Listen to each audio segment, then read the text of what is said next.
I do believe that we're living in a world of increasing uncertainty, and clearly COVID has accelerated this truly exponentially. I think it's important, it's imperative for us to understand that we just don't have the answers anymore.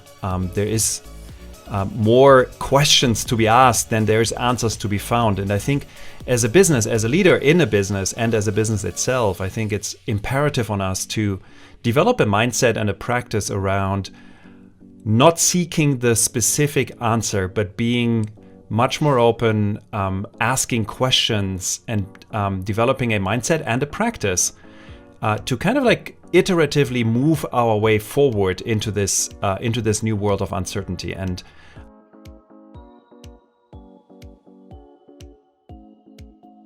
I think the most resilient companies are the ones which are very adaptive. They are taking in information they receive from the marketplace. They take in information they receive from their customers.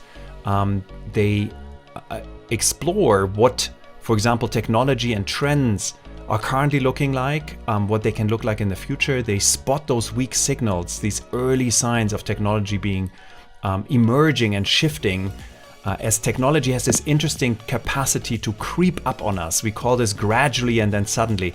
And just think back to the year 2007 when Apple introduced the iPhone, where then suddenly the whole world changed. And, of course, now we're all on mobile phones. So I believe the best businesses combine all of those characteristics, these techniques, these abilities, capabilities inside of their business, and combine this with a very strong sense of what their North Star is.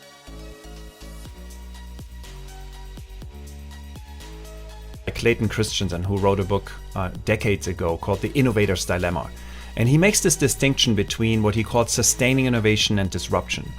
And sustaining innovation is, in the easiest and shortest way to talk about this, is when you make kind of like incremental improvements to your product. You make the same things, you just make it better.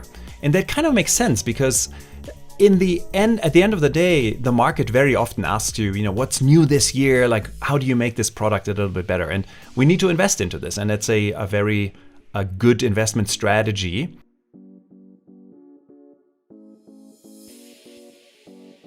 I think one of the fundamental skills companies need to develop more and more, I believe, is a future forecasting ability, a sense of sensing, seeing these weak signals, these early signals we're seeing, which point toward the state changes of innovation and disruption. And the reason for that is these changes happen more dramatically, more violently, and much more quicker than they've ever happened before.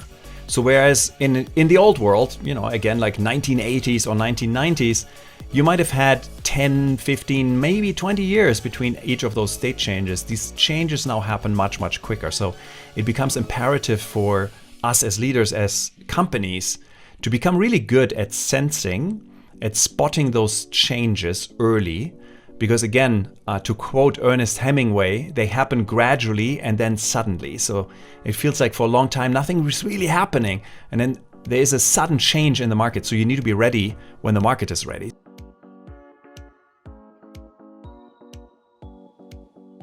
Learning never stops. I think that's and we know this, of course, but I think it's really important to reiterate this. So this idea that even when I finished my college degree, it felt like I finished it. It felt like I've done this thing. I studied 4 years really hard, and now I'm in the world and do my thing.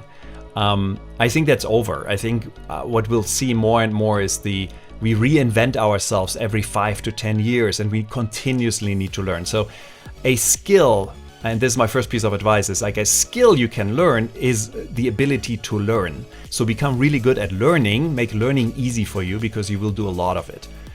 The second one is, and it goes back to the comments I made earlier about companies, is acknowledging the fact that you will live in a world of increasing uncertainty. This will just not go away. Now, the challenge, of course, is that as humans, we don't typically like uncertainty. We want stability, we want certainty, we want process. And, this is just not happening in the world anymore. So becoming really good at dealing with uncertainty and ambiguity and being able to dance in the moment, like the improviser's mindset, I think is the second really big thing to keep an eye on. And then the third one is understanding that the world has changed pretty dramatically away from a world of, for you as a participant in this world, as a 20-year-old, to learn and cram knowledge into your head versus the softer skills of life. Because knowledge today, I would argue, and surely in the future, is just at your fingertips. If you want to know something, you can just Google it. You don't need to actually remember it all that much.